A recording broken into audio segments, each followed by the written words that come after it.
الصلاة والسلام على أفضل السفراء المقربين وإطرته الطيبين الطاهرين الميامين المنتجبين لا سيما على بقية الله في الأرض ولعنة الله على أعدائهم أجمعين. أما بعد فقد قال سبحانه وتعالى بسم الله الرحمن الرحيم ووجدك عائلا فأغنى. مثال ثواب کی مجلس بھی ہے، لیکن ساتھ ساتھ جو ذکر ہو رہا تھا اس کائنات کی افضل ترین ہستی کا، اس موضوع کو بھی فراموش نہیں کرنا ہے، بلکہ اگر کسی مرحوم کے اظہار ثواب میں تذکرہ ہی رسول و آل رسول کا ہو تو اس سے بہتر ذکر اور کیا ہوگا. سورہ مبارکہ ضحیٰ کی جو 8ویں آیت ہے، وَوَجَدَكَ عَائِلًا فَأَغْنَىٰ، کہ اے ہمارے حبیب ہم نے تمہیں مال دنیا کے بغیر پایا، فَأَغْنَىٰ تو دولت خدیجہ کی صورت میں تمہیں دنیاوی اعتبار سے بھی غنی کر دیا، ہر ایک سے بے نیاز کر دیا.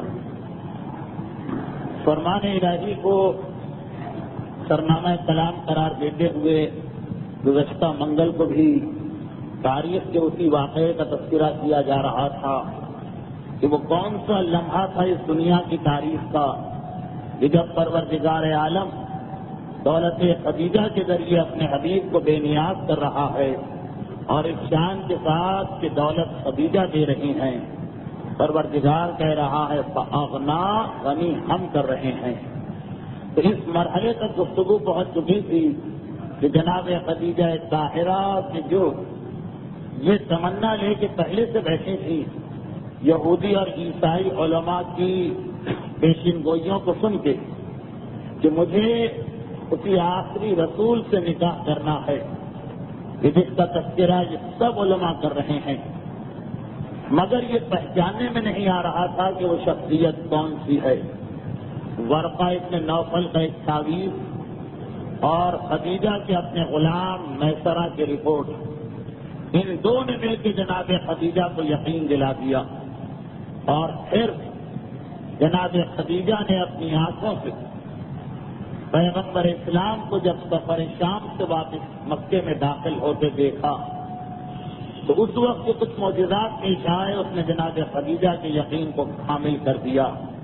جناب خدیجہ نے از خود تحریک کی اور بات اس منزل تک پہنچ گئی تھی گزشتہ منگل میں کہ خاندان بنو ہاشم نے حضرت ابو طالب کی قیادت میں خدیجہ کے گھر میں قدم رکھا.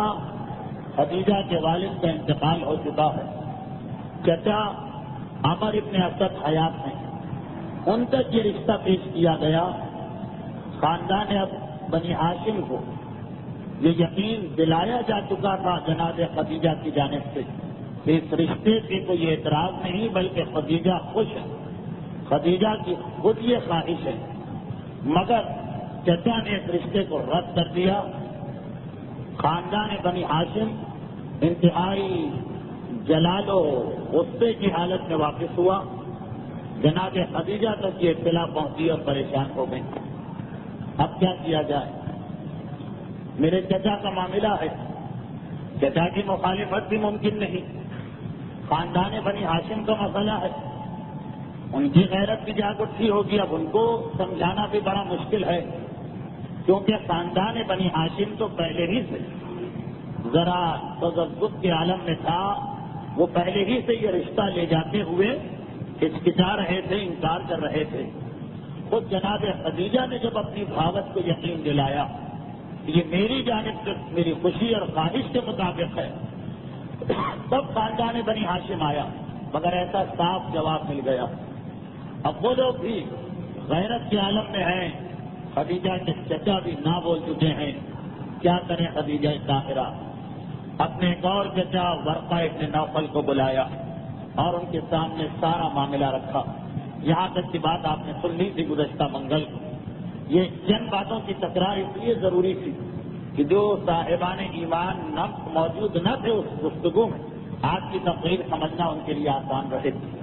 تو اب جناب خدیجہ نے اپنے دوسرے چچا ورقہ ابن نوفل کو بلایا. یہ جو دوسرے چچا ہیں ان کی عمر خدیجہ کی عمر کے تقریباً برابر ہے. اس اعتبار سے بزرگی کا رشتہ تو ہے مگر ساتھ ساتھ عمر برابر ہونے کی وجہ سے بے تکلفی کا رشتہ بھی ہے.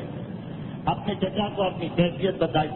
ورقہ ابن نوفل نے ایک وعدہ لیا، وعدہ کرو کہ روز قیامت میری بخشش کراؤ گی.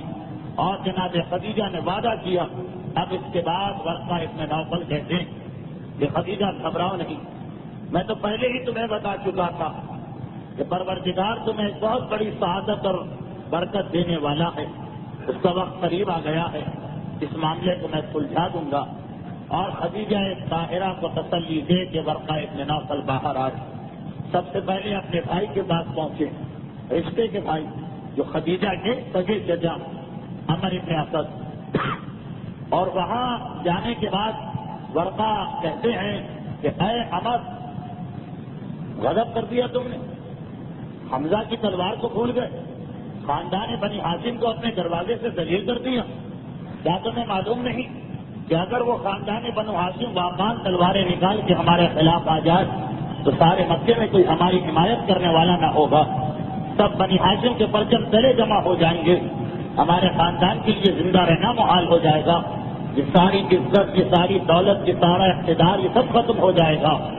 اور تم نے نتائج پر غور کیے بغیر ابو طالب جیسے مرد شریف کو، حمزہ جیسے شیر نر کو اپنے دروازے سے واپس کر دیا. یہ نہیں سوچا کہ اگر ابو طالب ہمارے خلاف ہو گئے تو کیا ہوگا، حمزہ ہمارے خلاف ہو گئے تو کیا ہوگا. عمر ابن اسد گھبرایا، خدیجہ کے چچا گھبرائے. کہا کہ ورقہ ہوا کیا، معاملہ کیا؟ میں نے کسی کو ذلیل نہیں کیا، میں نے کسی کی توہین نہیں کی. کہا کہ خاندان بنی ہاشم یہاں آیا تھا اور وہ ایک رشتہ لے کے آیا تھا. بنی ہاشم کا رشتہ کون ہے کہ جو اسے رد کرے، اور تم نے اسے رد کر دیا. عمر ابن اسد کہتے ہیں کہ دیکھو، دو وجوہات تھی. خاندان بنی ہاشم میں اگر کسی اور کا رشتہ آتا تو شاید میں رد نہ کرتا، مگر دو وجوہات ہیں. پہلی وجہ تو یہ ہے کہ خاندان بنی ہاشم رشتہ لے کے آیا اپنے خاندان کے یتیم کا، عبداللہ کے یتیم کا، جو یتیم ہے، جس کے پاس دنیاوی دولت نہیں ہے. اور ہم لوگ اس سے پہلے عتبہ اور شیبہ اور ابو جہل اور فلک جیسے بڑے بڑے سرداروں کے رشتے کو رد کر چکے خدیجہ کی وجہ سے. اب اگر ان کو یہ اطلاع مل جائے کہ ہمارے رشتے کو ٹھکرایا گیا اور ایک یتیم کے رشتے کو قبول کیا گیا، سارا مکہ ہمارے خلاف ہو جائے گا. تب یہ سمجھیں گے کہ ہم نے ان کی توہین کی. اتنے سارے لوگوں کا مقابلہ کون کرے. اور دوسری وجہ یہ کہ اگر میں راضی بھی ہو جاتا تو خدیجہ کہاں ماننے والی ہے میری بھتیجی، وہ خود مختار ہے، وہ اپنی مرضی کی مالک ہے. اس سے پہلے بڑے بڑے بادشاہوں کے رشتے آئے. اب عمر ابن اسد کے ذہن میں تو وہ تصور نہیں، نہ ان کو نبوت رسول کا علم ہے، نہ انہیں تورات و انجیل کی پیشین گوئیوں سے کوئی دلچسپی ہے. یہ تو ایک عام شخصیت سمجھ کے بات کر رہے ہیں کہ خدیجہ نے اتنے بڑے بڑے بادشاہوں کے رشتوں کو ٹھکرا دیا، مکے کے سرداروں کے رشتے کو ٹھکرا دیا، تو خدیجہ بھی کہاں تیار ہوتی، بلکہ وہ مجھ ہی پہ ناراض ہو جاتی کہ میں نے چچا ہو کر ان کے حق کا خیال نہ کیا. ورقہ ابن نوفل ایک مرتبہ کہتے ہیں کہ اے عمر ابن اسد، یہ تمہیں کیا ہو گیا، کیسی بات کر رہے؟ جہاں تک اس بات کا تعلق ہے کہ وہ عبداللہ کا یتیم ہے، اگر ہم نے اس سے رشتہ کر دیا تو سارا مکہ ہمارے خلاف ہوگا. یہ تم نے کیسے سوچ لیا؟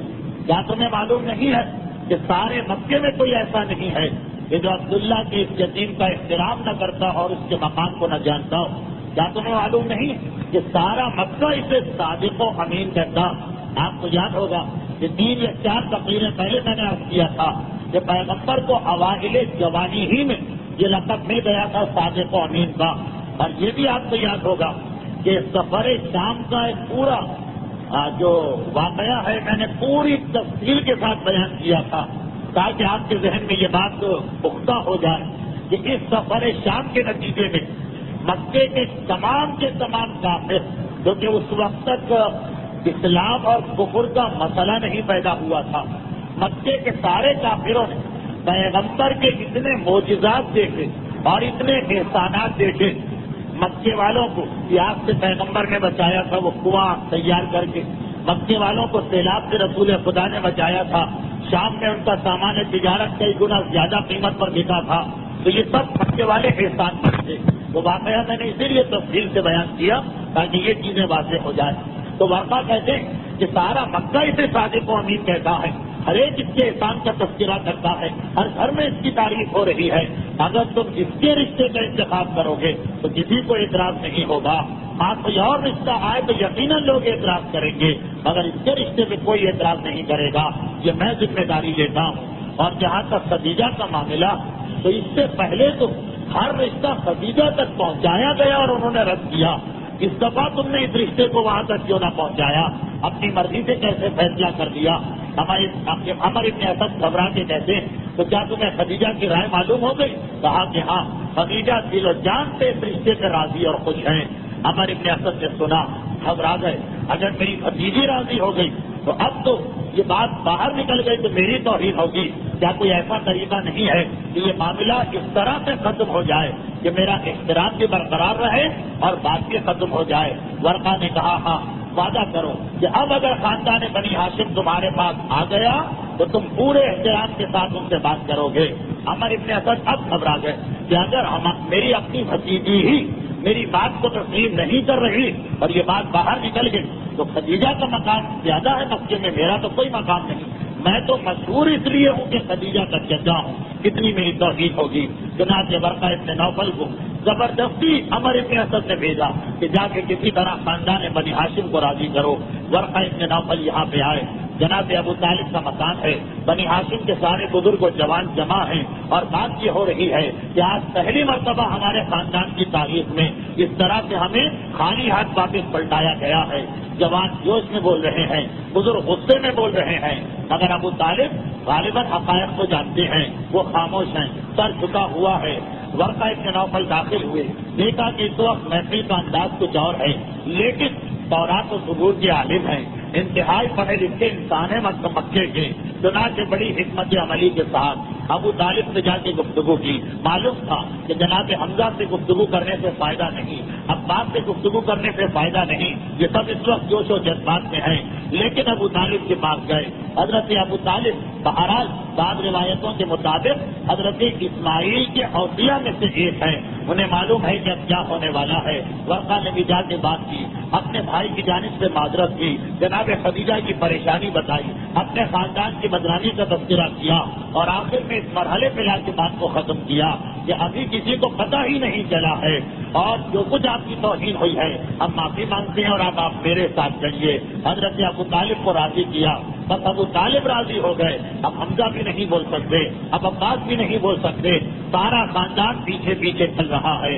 عمر ابن اسد نے بڑی احترام کے ساتھ، بڑی عزت کے ساتھ استقبال کیا، معاملہ طے پا گیا کہ ہاں یہ رشتہ قبول ہے، اور اس کے بعد ایک تاریخ مقرر ہو گئی۔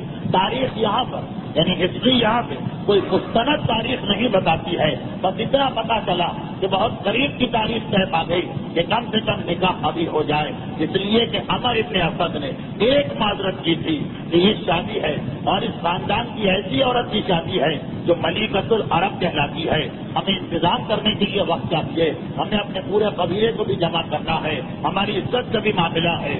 تو خاندان بنی ہاشم نے یہ تجویز رکھی کہ کم سے کم نکاح ابھی ہو جائے، رخصتی چاہے بعد میں ہو، یہ سنت رسول ایک طریقے سے قرار پا رہا ہے۔ یہ عمل ابن اسد بھی راضی ہو گیا، اور آخر جو دن طے پایا تھا اس دن خاندان خدیجہ نے ایک چھوٹی سی تقریب کا اہتمام کیا تھا، سب لوگ تیار ہیں۔ اب تاریخ یہ بتاتی ہے کہ اگر وقت نہیں ملا تھا تیاری کا، مگر جناب خدیجہ کو تو معلوم ہے کہ یہ وہ شادی ہو رہی ہے جس کے لیے خدیجہ کافی عرصے سے بے چین تھی۔ مختصر سے وقت میں بہترین انتظامات کر لیے گئے، اور روایت یہ بتاتی ہے کہ اب انتظار ہو رہا ہے کہ بنی ہاشم کا خاندان پیغمبر اسلام کے ساتھ آئے۔ اس عرصے مکے کے دوسرے سردار آنے لگے جو بطور مہمان بلائے گئے تھے۔ اب تاریخ یہ بھی بتا رہی ہے کہ عین اس وقت پر میسرہ نے دیکھا کہ ابو جہل داخل ہوا ہے، ابو جہل کو آنا بھی ہے، انکار بھی نہیں کر سکتا، اس لیے کہ مسئلہ بنی ہاشم کا نہیں، مسئلہ خدیجہ کا بھی ہے، اور خدیجہ کا خاندان دولت کے اعتبار سے مکے میں سب سے بلند ہے۔ بنا سے انکار نہیں کر سکتا. ابو جہل آیا تو صحیح لیکن بالکل آخری وقت میں آیا اور جس وقت وہ محفل میں داخل ہوا تو دیکھا کہ بہت بڑا خیمہ لگایا گیا اور اس کے اندر شادی کی تقریب کا اہتمام کیا جا رہا. مہمانوں کے لیے دونوں طرف اور سامنے کرسیاں رکھی اور بالکل سامنے کی جانب ایک بڑی سی کرسی رکھی. ابو جہل اپنے مقام کو جو اس کو مقام حاصل ہے مکے میں اسے ذہن میں لاتا ہے اور یہ سوچتا ہے کہ شاید یہ کرسی میرے لیے، اس لیے وہ آگے بڑھا اور اس بڑی کرسی پہ بیٹھنا چاہتا کہ میسرہ جو اس سے پہلے والے سفر میں ابو جہل کے ساتھ تھے اور کئی مقامات پر میسرہ کا اور ابو جہل کا اختلاف ہو چکا. یہ منظر دیکھا کاٹ کے روک دیا کہ اے ابو جہل اپنے مقام کو پہچان. یہ تو میں نے کہا ورنہ اس وقت اس کا نام ابو الحکم تھا کہ اے ابو جہل اپنے مقام کو پہچان، یہ تیرا مقام نہیں ہے، مجھے آپ مہمانوں کے ساتھ بیٹھنا پڑے گا. ابو جہل شرمندگی کی حالت میں واپس آیا. اب اس کرسی پر بیٹھا تھا کہ یکایک شور ہو گیا اور اسی انداز تک بارات آئی ہے اور سب نے یہ منظر دیکھا کہ حضرت ابو طالب کے پہلو ب پہلو پیغمبر اسلام اس شان سے تشریف لا رہے ہیں کہ حضرت عبد المطلب کا پیرہن بدن کے اوپر ہے، ہاتھ میں عقیق سرخ کی انگوٹھی ہے، حضرت ابراہیم کا عصا ہاتھ میں ہے، پاؤں میں حضرت الیاس کی نالین ہیں اور اس طرح تبرکات انبیاء سے سج دھج کر اللہ کے رسول اس شان سے داخل ہوئے کہ ابو طالب ساتھ میں ہیں، جناب حمزہ تلوار لے کے آگے اور جناب عباس حفاظت کے لیے پیچھے ہیں. سارے جوانان بنی ہاشم اور بزرگان خاندان پیغمبر اسلام کو لے کے آ رہے ہیں. یہ بات تو بالکل واضح کہ سب کو معلوم تھا کہ حضرت عبد المطلب کی سب سے زیادہ چہیتی اولاد پیغمبر اسلام ہے. ابھی کوئی دین کا یا ایمان کا یا شریعت کا مسئلہ نہیں. عبد المطلب ہر ایک کو یاد آ رہے ہیں، پیغمبر اسلام کے والد کی جوانی میں موت ہر ایک کو یاد آ رہی، ہر ایک کی زبان پر ایک ہی جملہ کہ احساس نہ ہونے پائے اس یتیم کو کہ میرے سر پہ ہاتھ پھیرنے والا کوئی بزرگ نہیں. پوری شان کے ساتھ محفل کے اندر بنی ہاشم کی یہ بارات داخل ہوئی. تاریخ یہ کہتی ہے کہ سب کے سب مہمان استقبال کو کھڑے ہو گئے. ابو جہل ابھی آ کر ہی بیٹھا جو اس نے دیکھا کہ سب لوگ کھڑے ہو رہے ہیں، مگر جو اس کے دل میں تکبر ہے، غرور ہے اور پیغمبر اسلام کے ساتھ ابو جہل کو جو سفر شام میں اختلاف ہوا تھا، حسد ہوا تھا، اس کی وجہ سے وہ اپنی جگہ بیٹھا رہا. جناب حمزہ سے یہ منظر برداشت نہ ہو سکا. ایک مرتبہ ننگی تلوار تو ہاتھ میں تھی، سڑک کے آگے بڑھے، ابو جہل کے پنجے کو پکڑا، پنجہ ڈال کر اتنی طاقت سے دبایا کہ روایت میں یہ ہے کہ ابو جہل کی انگلیوں سے خون جاری ہو گیا اور اس سے کہتے ہیں کہ یہ تو نے کیسی بے ادبی کی کہ میرا بھتیجا آ رہا ہے جو سارے مکے کا سردار ہے اور تو اسی طرح سے بیٹھا رہا، تجھے کھڑا ہونا پڑے گا. پنجے میں پنجہ ڈال کے اس طرح سے دبایا کہ تکلیف کی شدت سے بے قرار ہو کر ابو جہل اپنی جگہ سے کھڑا ہوتا ہے. حضرت ابو طالب نے یہ منظر دیکھا، آواز دی کہ حمزہ یہ شادی کا موقع ہے، مہمان آئے ہوئے ہیں، اس وقت کوئی اختلافی بات نہ کرنا. جناب حمزہ جو ابو جہل کو سزا دینا چاہتے تھے مگر اپنے بھائی جو خاندان کے سردار بھی ہیں ان کی بات سن کے واپس آ گئے. اب وہ روایتیں تو آپ نے سنی، میں ان کی تفصیل میں نہیں جاتا کہ پیغمبر اسلام کو لا کے اس کرسی پہ بٹھایا گیا. ایک جانب حضرت ابو طالب بیٹھے، ایک جانب خدیجہ کے چچا عمر ابن اسد بیٹھے، ان کے برابر میں ورقہ ابن نوفل بیٹھے اور تھوڑی ہی دیر کے بعد نکاح کی رسم کا آغاز ہو گیا.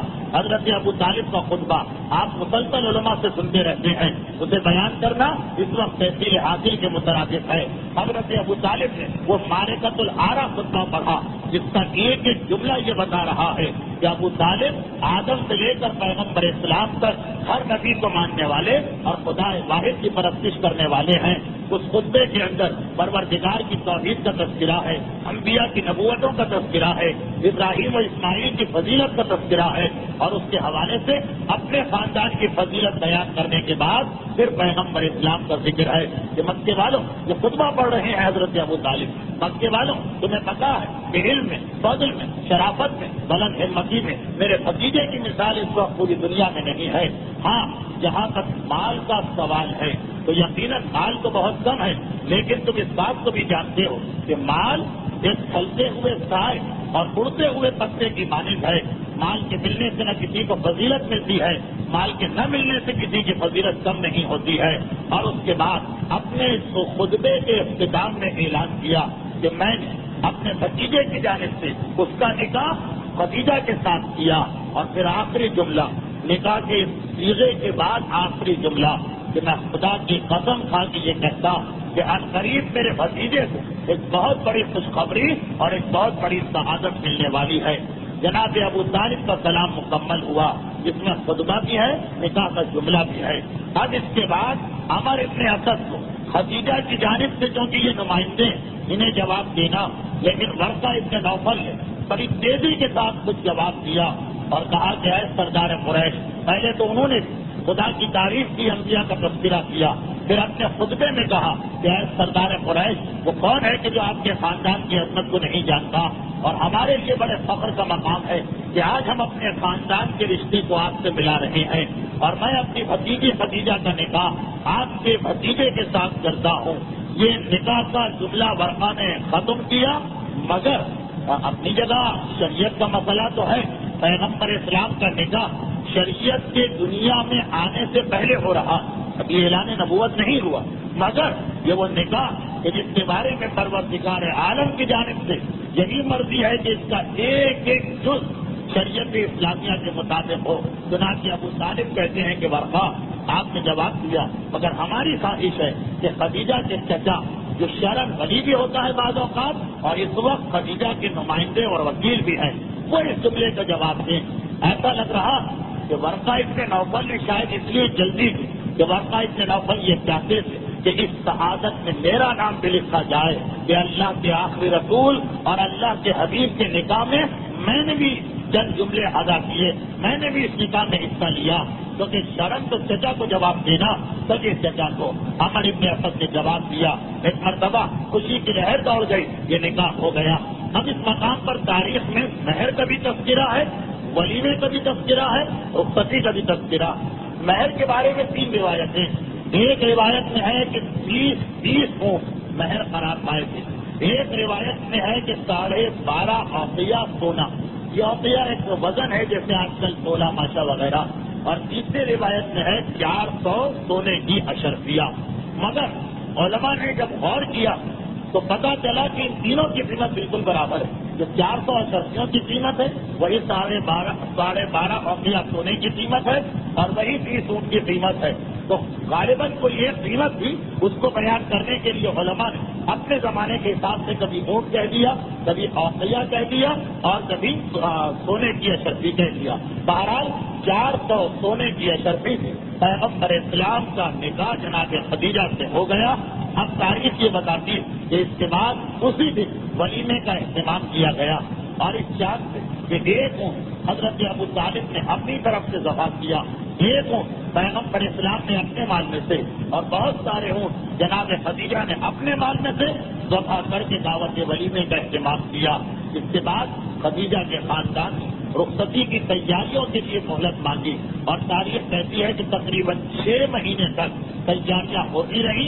نکاح ہونے کے بعد خاندان بنی ہاشم واپس اپنے محلے میں آ گیا۔ مکے کی سرزمین کو اس وقت جا کے دیکھنے والے بھی جانتے ہیں کہ خاندان بنی ہاشم پہاڑیوں کے قریب رہتا، اور خاندان خدیجہ وہ صفا اور مروہ کے درمیانی راستے میں جنت المعلیٰ کی جانب جو سڑک جاتی ہے اس میں گلی میں ان کا محلہ۔ تو اب یہ واپس اپنے گھر آ گئے خاندان بنی ہاشم، اور 6 مہینے تیاریاں ہوتی رہی۔ تاریخ بتاتی ہے کہ 6 مہینے کے بعد تیاریاں مکمل ہو گئیں۔ جناب خدیجہ نے رخصتی کے لیے شایان شان طریقے سے انتظام کیا تھا۔ مقررہ تاریخ پر خاندان بنی ہاشم پھر ایک مرتبہ خاندان خدیجہ کے محلے کی جانب آتا۔ 6 مہینے کے بعد رخصتی ہو رہی، نکاح پہلے اور رخصتی بعد میں۔ اس کے بہت سے فوائد بھی ہیں کہ جو آپ میں سے اکثر لوگوں کے علم میں آ چکے۔ اب ایک مرتبہ یہ بارات دوبارہ آتی جناب خدیجہ طاہرہ کے مقام میں، اور شان و شوکت جو روایتوں میں لکھی، انسان جب اس کو دیکھتا تو واقعا دنگ رہ جاتا کہ جناب خدیجہ نے کیا اہتمامات کیے تھے، کس طرح حریر و زیبا کے پردے لٹکائے گئے تھے، کس طرح سے مشک کا چھڑکاؤ کیا گیا تھا، کس طریقے سے سونے اور چاندی کے زیورات کنیزوں تک کو پہنائے گئے تھے۔ تاریخ کہتی ہے کہ اس سے اندازہ کیا جا سکتا کہ شادی کی تقریب میں جتنی کنیزوں نے حصہ لیا ان کے سر کے ایک ایک بال کو موتیوں سے پرویا گیا تھا، موتیوں کی لڑیاں تھیں۔ یہ تفسیر اس لیے کہ ایک وہ زمانہ آیا پھر بعد میں اسلام کی تبلیغ میں خدیجہ کی دولت خرچ کرنے ہونے کے بعد کہ جناب خدیجہ جب پیغمبر اسلام کے پاس کھانا لے کے جاتی تھی تو اس وقت کوئی کنیز نہ تھی کہ جو ساتھ چل سکتی، اور خدیجہ طاہرہ کو مکے کی وہ سنگلاخ پہاڑیاں، وہ مشکل پہاڑیاں خود پیدل طے کرنا پڑتی بڑھاپے کی اس عمر میں، لیکن ابھی شادی کے موقع پر خدیجہ طاہرہ کی دولت اس منزل پہ پہنچی ہے جس کی وجہ سے انہیں ملیکۃ العرب کہا گیا ہے۔ کنیزوں تک کے بال موتیوں سے پروئے ہوئے ہیں، سونے کے کنگن ہر ایک نے پہنے ہوئے ہیں، ہری اور دیوا کے پردے لٹک رہے ہیں، انتہائی قیمتی قالین سارے محلے میں بچھائے گئے ہیں، اور ایک مرتبہ اس شان کے ساتھ خدیجہ کی رخصتی کا اہتمام ہوا۔ تاریخ بتاتی ہے کہ اس موقع پر خاندان بنی ہاشم کی 2 عورتیں دلہن کو اپنے ساتھ لے کے آئیں۔ ایک تو جناب خدیجہ کی بھاوج جو حضرت صفیہ ہیں، مگر یہ دوسرے رشتے سے حضرت ابو طالب کی بہن ہے، پیغمبر اسلام کی پھوپھی، اور دوسری خاتون فاطمہ بنت اسد جو پیغمبر اسلام کی چچی، پیغمبر اسلام کی چچی اور پھوپھی، یہ جناب خدیجہ کو اپنے ساتھ لے کے آتی، اور جناب خدیجہ محلہ بنی ہاشم میں آ کر حضرت ابو طالب کے گھر میں اترتی ہیں۔ رخصتی کے بعد ودا ہو کر سب سے پہلا قدم جناب خدیجہ کا حضرت ابو طالب کے مکان میں پڑا۔ حضرت ابو طالب کا یہ ایک اور احسان اور اس مکان کے لیے یہ ایک اور سبب فضیلت ہے۔ اب اس گھر میں جناب خدیجہ کے آنے کے بعد تاریخ یہ کہتی ہے کہ کچھ عرصے پیغمبر اسلام جناب خدیجہ کے ساتھ اس مکان میں رہے، مگر 2 یا 3 دن ہی کے بعد جناب خدیجہ نے پیغمبر اسلام سے خواہش ظاہر کی، اور وہ خواہش یہ تھی کہ اب آپ سے نکاح ہونے کے بعد میں یہ چاہتی ہوں کہ اپنے وعدے کو پورا کروں۔ آپ کو یاد ہوگا 2 ہفتے پہلے یا شاید گزشتہ منگل کی تقریر جناب خدیجہ نے ایک وعدہ کیا تھا پیغمبر سے، جب پیغمبر اسلام کو بلا کر اپنا رشتہ پیش کیا تھا تو پیغمبر نے کہا تھا کہ میں تو یہ چاہتا ہوں کہ اس سے شادی کروں جو مرتبے اور دولت میں میرے مساوی، زیادہ دولت مند گھرانے میں شادی مناسب نہیں۔ خدیجہ طاہرہ نے کہا تھا کہ اے عبداللہ کے بیٹے، میری ساری دولت آپ کے لیے ہے، میں تو آج کے بعد آپ کی ایک ادنا کنیز بن کے رہوں گی۔ وہ ایک وعدہ کیا تھا۔ 2 یا 3 دن شادی کو گزر گئے، یا یہ کہیے کہ رخصتی کو 2 یا 3 دن گزر گئے۔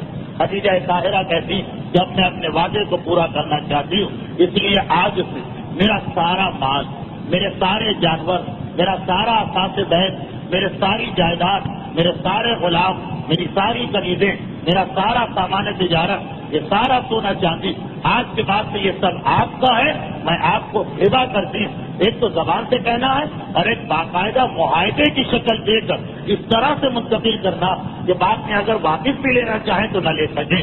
یہ سب پیغمبر اسلام کے سپرد کر دیا، پیغمبر اسلام کے حوالے کر دیا جناب خدیجہ طاہرہ نے۔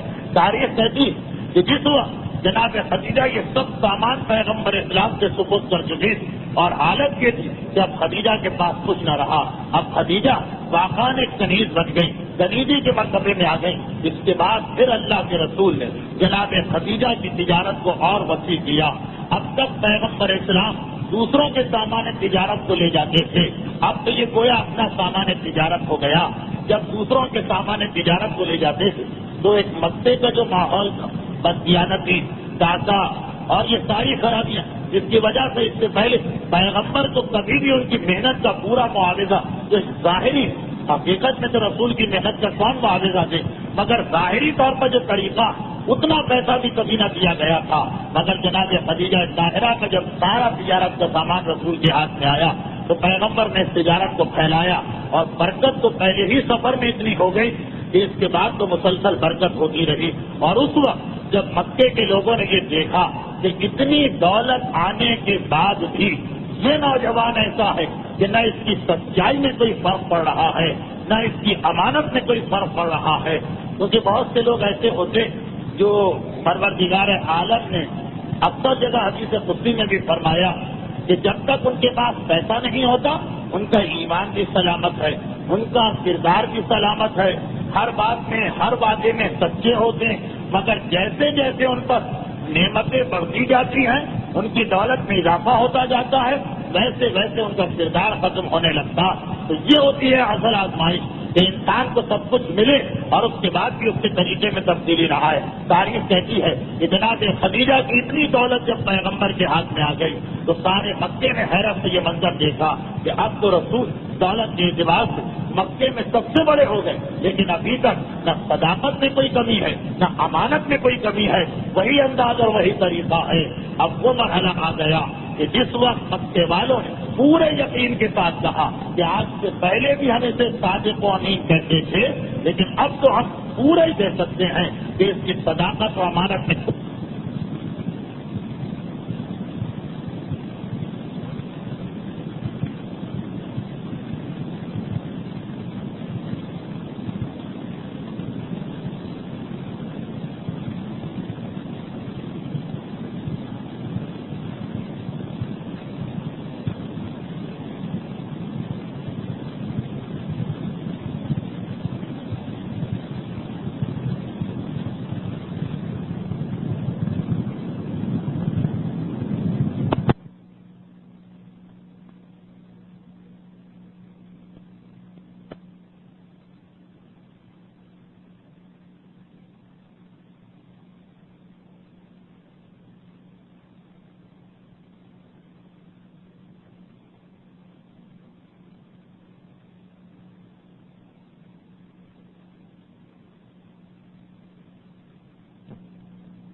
تو مولانا کائنات کو امانتیں دے دی گئے تھے، مگر یہ پیغمبر نے امانتیں لینا تک شروع کی.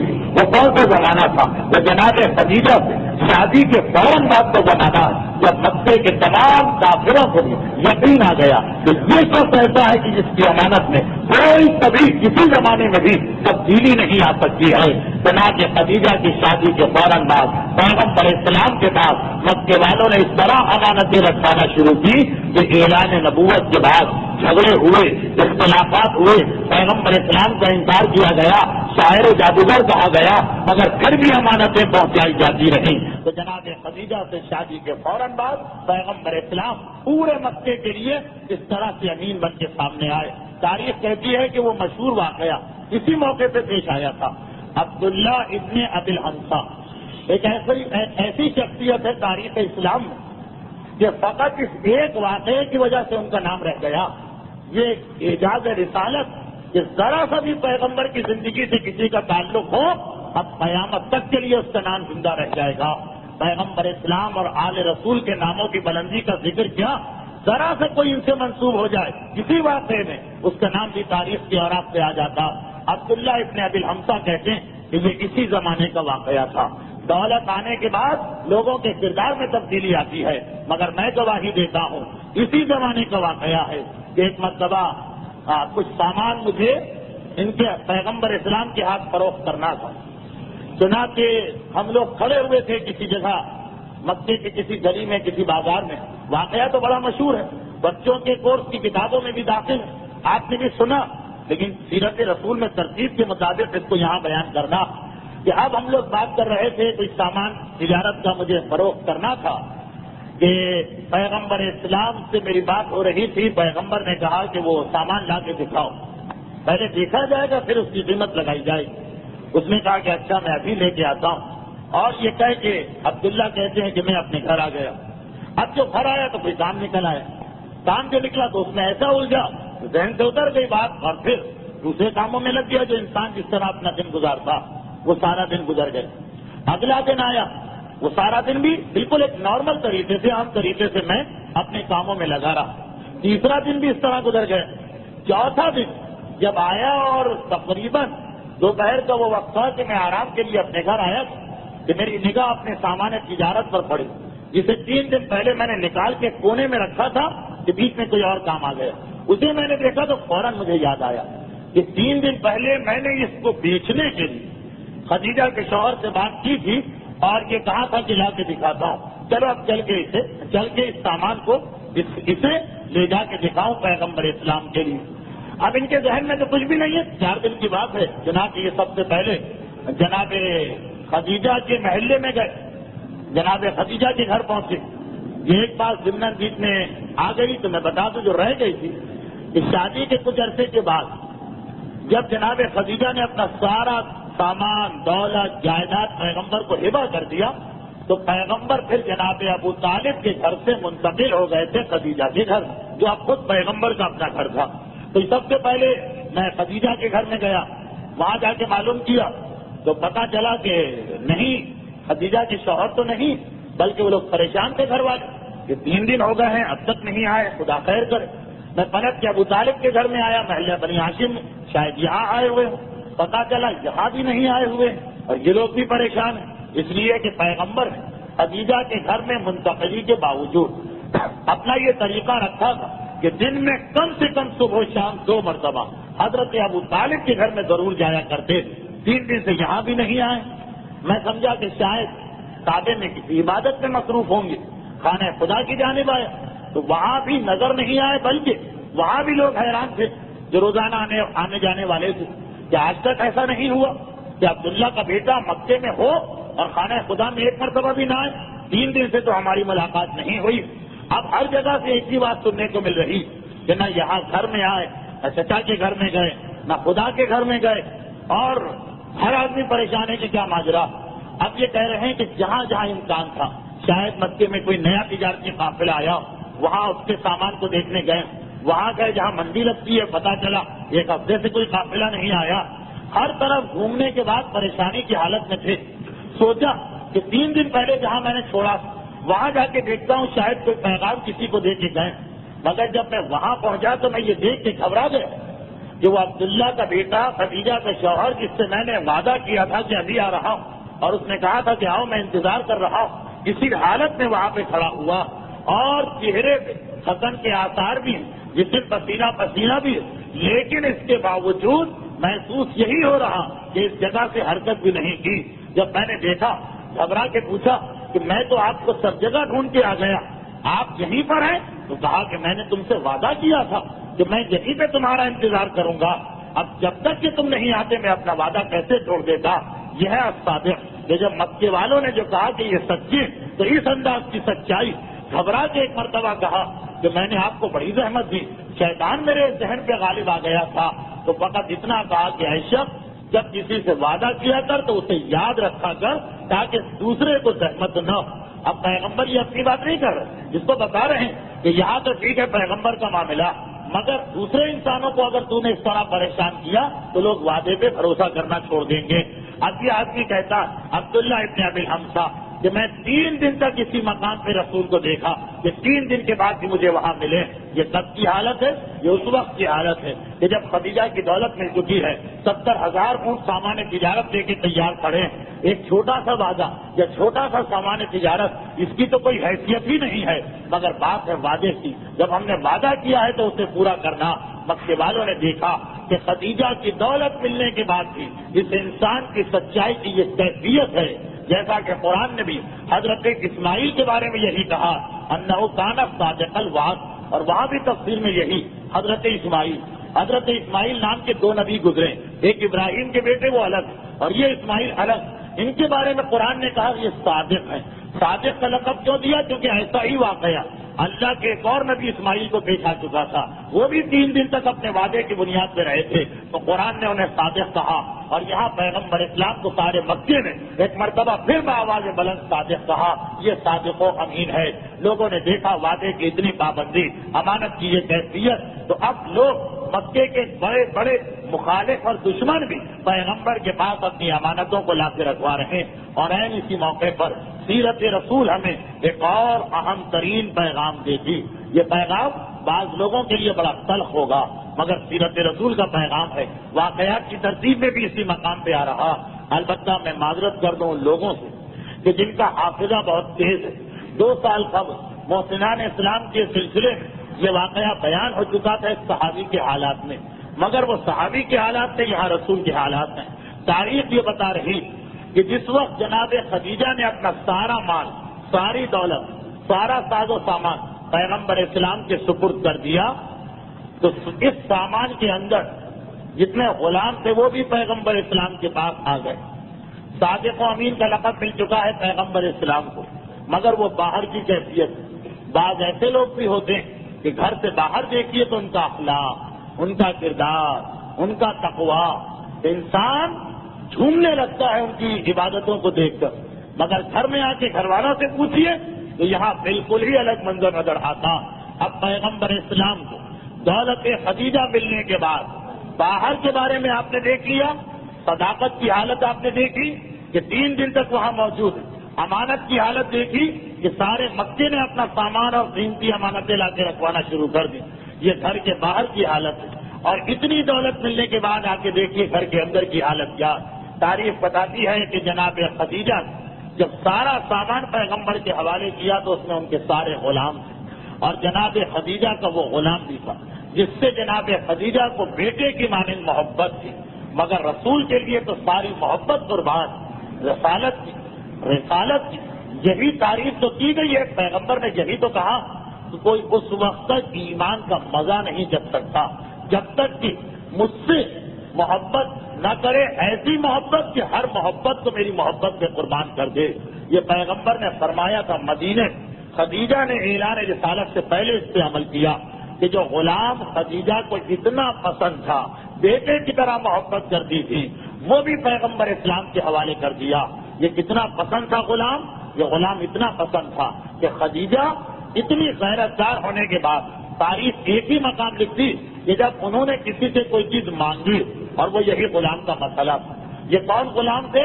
یہ زید ابن حارثہ، پیغمبر اسلام کے وہ مشہور ترین غلام کہ جن سے پیغمبر نے اتنی محبت کی کہ ساری دنیا نے کہا کہ یہ رسول کے بیٹے، اور قرآن کی آیت نازل ہوئی۔ بہرحال وہ تو بات کا واقعہ، لیکن زید ابن حارثہ کا واقعہ دیکھیے۔ زید ابن حارثہ ایک شریف گھرانے سے تعلق رکھتے ہیں، ان کے والد کا نام حارثہ اور ان کی ماں کا نام سودا۔ ایک مرتبہ ان کی ماں اپنے بیٹے کو، اس وقت عمر بہت کم، 5 سال کی عمر تھی، اپنے بیٹے کو لے کے اپنے میکے گئی۔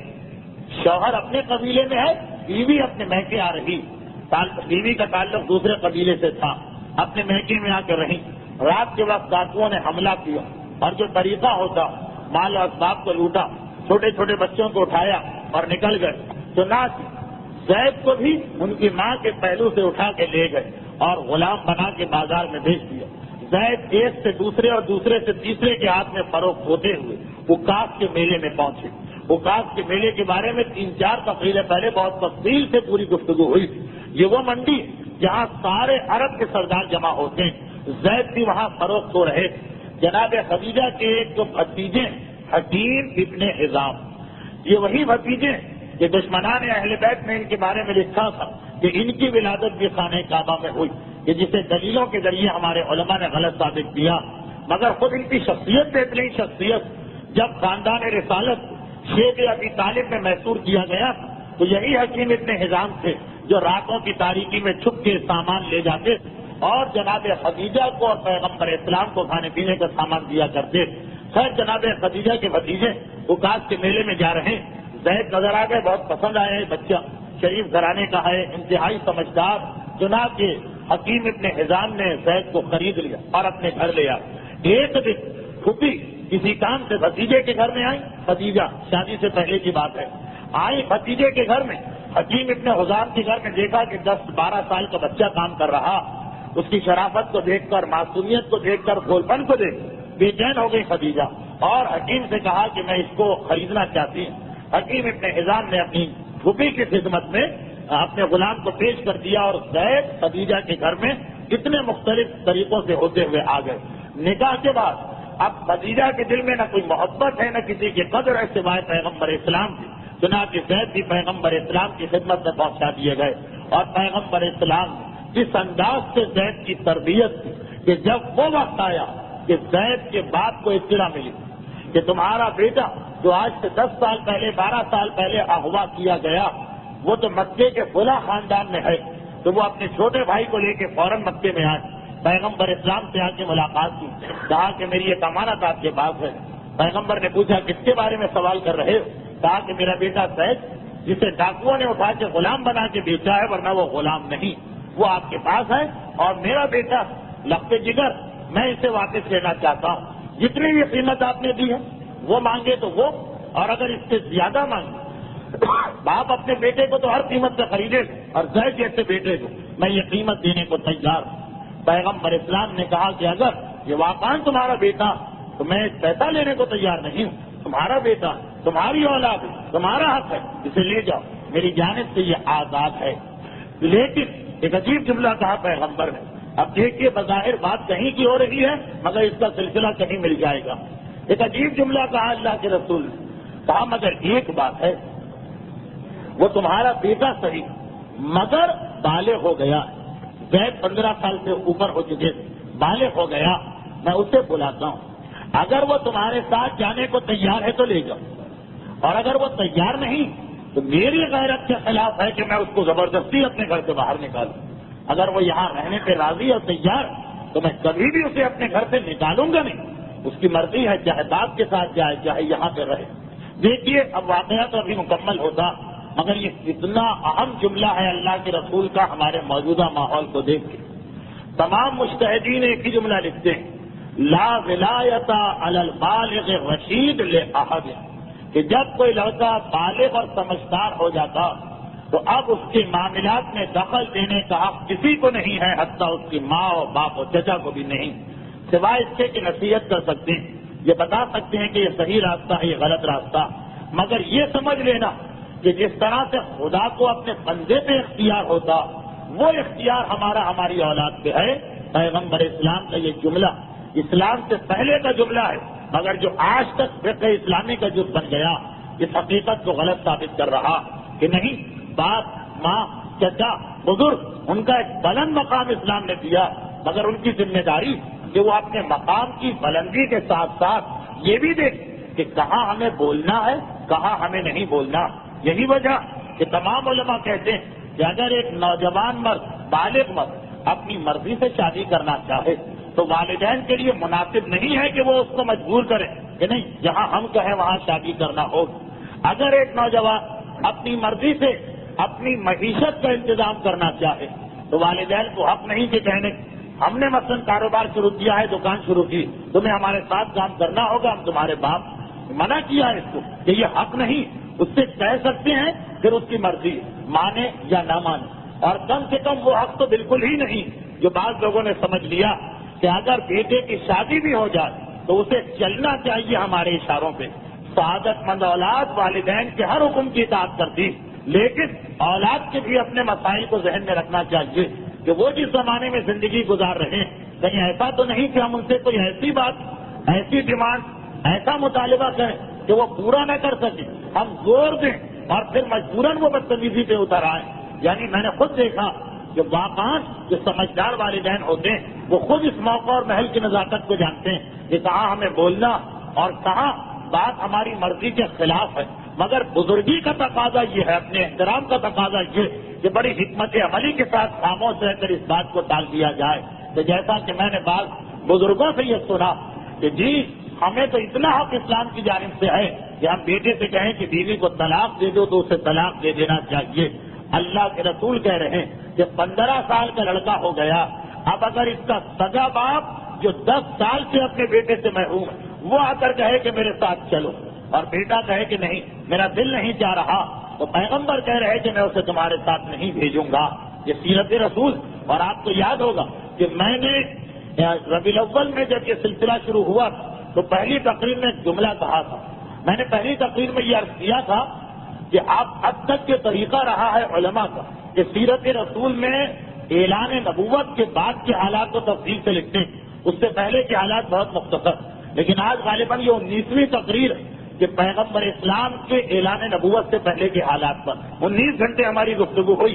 میں نے کہا تھا کہ میں اتنی تفصیل میں اس لیے جا رہا ہوں کہ ہمارے عقیدے سے پیغمبر نبوت کے اعلان سے پہلے بھی پیغمبر تھے اور ان کا ایک ایک جملہ وہی حیثیت رکھتا ہے جو اعلان نبوت کے بعد والے جملے کی حیثیت ہے۔ تو آج پیغمبر اعلان کر رہے کہ اگر سگا بیٹا بالغ ہونے کے بعد باپ کے ساتھ جانے سے انکار کر دے تو پھر باپ کو حق نہیں ہے لے جانے کا، اور پیغمبر کہہ رہے ہیں دیکھیے اگر یہ غلط کام ہوتا تو اللہ کے رسول گناہ کے کام میں کبھی بھی ساتھ نہ دیتے بیٹے کا، قرآن کہہ رہا ہے تعاونوا علی البر والتقوی ولا تعاونوا علی الاثم والعدوان. اگر بیٹے کا انکار اسلام میں کوئی غلط بات ہوتا کہ باپ نے کہہ دیا ہے تمہیں جانا پڑے گا، تم توہین کر رہے ہو باپ، تم نافرمانی کر رہے، تو اللہ کے رسول پہ سب سے پہلے واجب تھا کہ بیٹے کو اپنے گھر سے نکالیں. مگر پیغمبر کہہ رہے ہیں کہ اس کی مرضی. اب تاریخ کہتی ہے کہ زید کو بلایا گیا. زید آئے، زید کے باپ نے اپنا تعارف کرایا. 5 سال کی عمر میں جو بچہ پچھڑا ہو 15 سال میں کیسے یاد کرے کہ کون؟ پہچان لیا، ہاں یہ میرا باپ ہے. جو نشانیاں بتائی تھیں یہ میرے چچا، مان بھی لیا، شک بھی نہیں. باپ اور چچا نے کہا کہ ہم تم کو لے جانے کے لیے آئے. زید نے گھبرا کے کہا اگر میں تو آپ کے ساتھ چلنے کو تیار نہیں، اب میں اسی گھر میں رہوں گا، اب یہی میری زندگی گزرے گی. زید کے باپ نے غیرت دلانے کے لیے ایک جملہ کہہ دیا. پیغمبر خاموش. باپ بیٹے میں بحث ہو رہی. تفصیلات تو زید ابن حارثہ کے حالات کی جو میں نے تقریر کی اس کے کیسٹ میں سنی جا سکتی.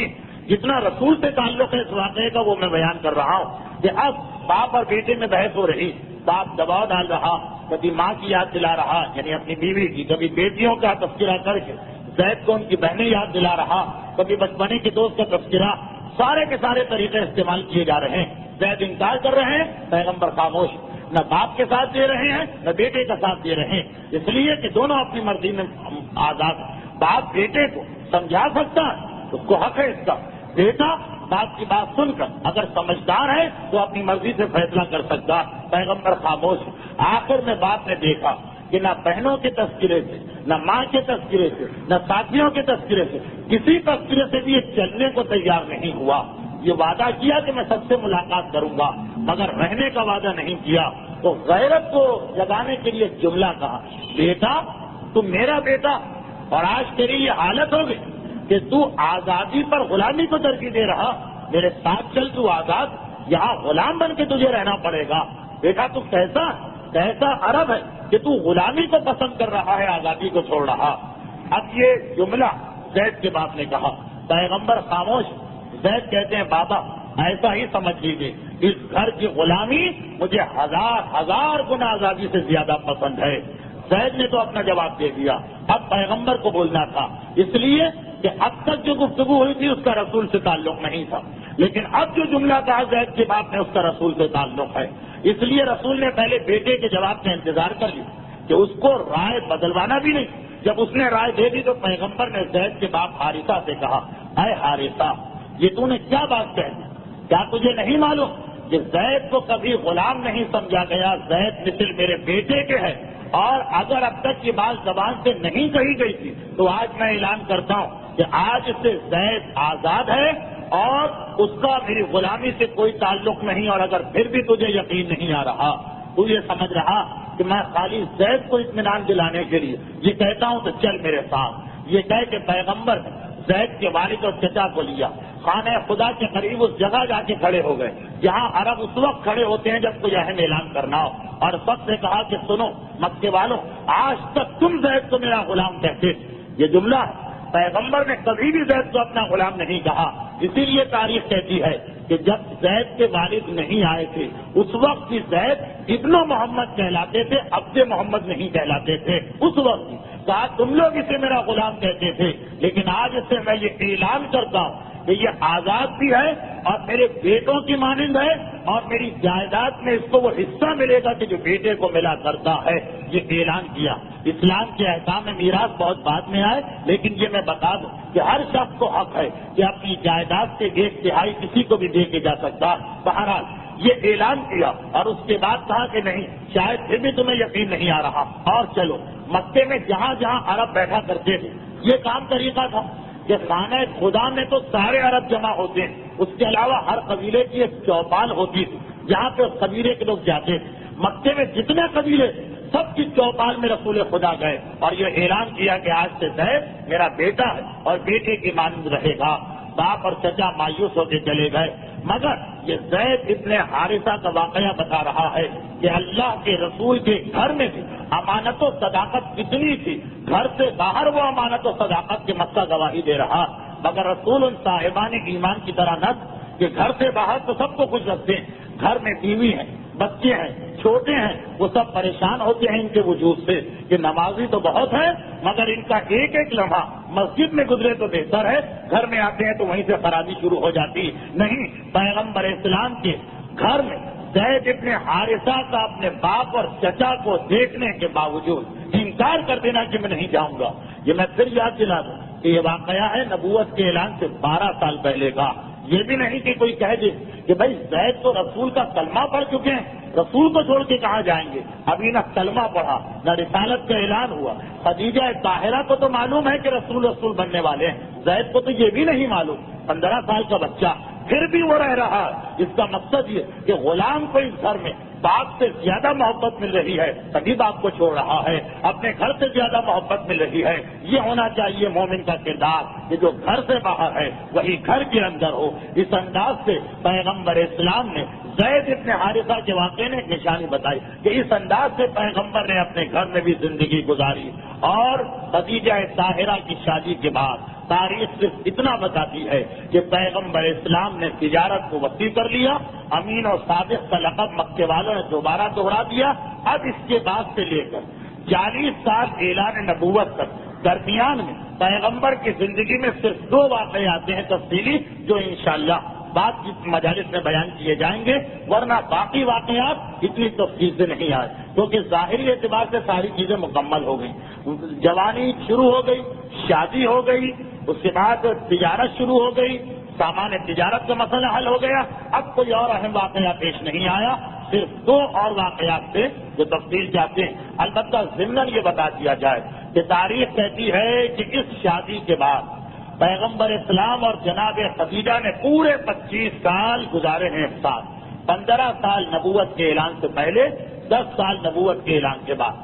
25 سال کی عمر میں پیغمبر کی شادی ہوئی، 50 سال کی عمر تھی پیغمبر کی جب جناب خدیجہ کا انتقال ہوا اور پیغمبر نے اپنے ہاتھوں سے جنت المعلیٰ کے قبرستان میں جناب خدیجہ کو دفن کیا۔ جناب خدیجہ کی عمر کے بارے میں اختلاف ہے، کچھ روایتوں میں ہے کہ شادی کے وقت 40 سال کی تھی، اس اعتبار سے انتقال کے وقت 68 سال کی 65 سال کی تھی، 7 اور 5۔ کچھ روایتوں میں ہے کہ شادی کے وقت 38 سال کی تھی، اس لیے انتقال کے وقت 63 سال کی تھی۔ 63 سال رسول خدا کی بھی عمر تھی جب پیغمبر کا انتقال ہوا۔ علماء کہتے ہیں کہ یہی جناب خدیجہ کی بھی عمر ہے۔ ہمارے علماء میں سے ابن شہر عاشور نے یہ لکھا کہ جناب خدیجہ کی عمر شادی کے وقت 28 سال کی تھی، یہ ان کی پہلی شادی تھی۔ باقی ساری روایتیں غلط ہیں۔ جناب کے انتقال کے وقت جناب خدیجہ کا سن 53 سال تھا، مگر سارے علماء اس بات پہ متفق ہیں کہ جناب خدیجہ بہرحال عمر میں رسول خدا سے بڑی تھی، یا 3 سال بڑی تھی یا 15 سال۔ جناب خدیجہ پیغمبر اسلام کو جو صحیح روایتیں ہیں 3 اولادیں ہوئی، 2 بیٹے اور 1 بیٹی۔